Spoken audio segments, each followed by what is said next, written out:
Eastern esotericism is so smugly damaging the human soul and heart, because anything that goes against, if you confront their contradictions, they will say, yes, of course it's contradictory. That's the whole point. And then the whole satsang, they exhale and wonder, and oh my God, what a brilliant teacher, Well, I have something to insert there. I heard Ajasanti once say, and he was my Zen teacher for a while, and I heard him say once that the confusion people encounter very often is when a Zen teacher says something to someone, they're not offering absolute truth. What they're giving you very likely is a strategy that is relevant to your awakening path, which makes sense and is true and can be a very slippery way to avoid having a paradigm. And here's why. Let me enter the element that solves that whole equation. Right? What they say to a current seeker may be custom lasered to theirs. It's not absolute truth. This is for you. And I'm going to talk in a koan, so maybe you awaken to the next degree, right? Yeah. But what is never confronted, there is an absolute truth inherent to your teaching, and that is there's no such thing as the I. That's non-negotiable. Yeah. An enlightened teacher cannot say that is not an absolute truth, because their whole paradigm is based on the fact that the I is an illusion. Yeah. So that is non-negotiable.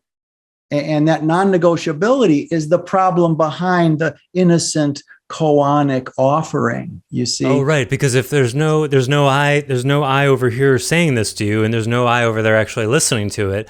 So if this isn't the whole truth, it's kind of sort of fuzzes it all out. It doesn't really matter so much. Well, let's take it again, some heartful outrage. Let's take it one more step. I who have no I are going to offer you, who feels you have an I, not to have an I anymore. And if I'm successful, then my not I and your not I, even though they can't connect, will somehow bask in a mutual notness. Yeah, well, connection will connect with itself and abide with abidance and all that. Exactly right. And if they take that element, there's no reason to ever have satsang. Yep. Because in the end game is I'm nobody, you're nobody, so there can be no relatedness. So what's the whole point of sitting here and talking about getting you enlightened? You see, this is a real problem.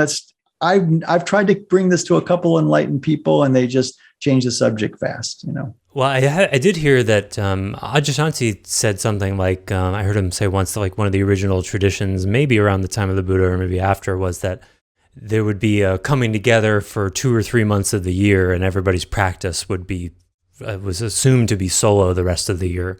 But there are plenty of paradigms that are heavily Eastern influenced that are ashramic, right? Where everybody's living together all the time. Look at what Osho did. That was extremely social. Yeah. That's a lot of people in one place for no eyes ultimately existing. Well, identity in this domain, which would be another whole podcast rabbit hole, yes, would offer that the Buddha would not hold any absolute truth, that there's no such thing as the I. He would say the I is co-arising in concert with the cathection of outside experience. So the I is wedded to outside experiences. So it doesn't exist as a noun, he would say, I would offer, but it exists as a verb that constantly is being reinforced by outside experience. And then, if unlike someone who asked this of what's her name, Eli Jackson Bear and Gangaji, someone asked Gangaji, is there an afterlife in your picture of things? He says, no, of course not.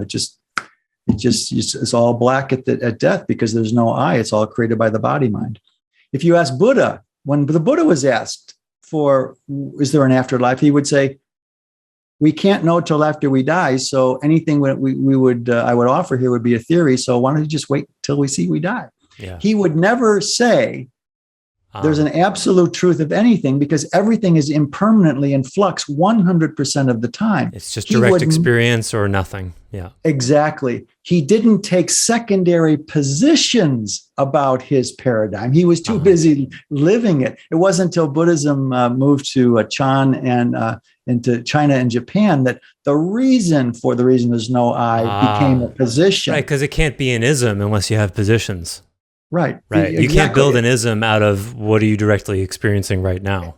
Hinduism, Buddhism. Yeah. And when I've heard Buddhisms and Hindus say we're not paradigms, well, okay, let's have that schnapps. Let's get some schnapps on the table here now, or anisette, right? You just can't talk to people who hold their point of view in a closed fist of absolutism instead of an open hand of curiosity, right? You just can't.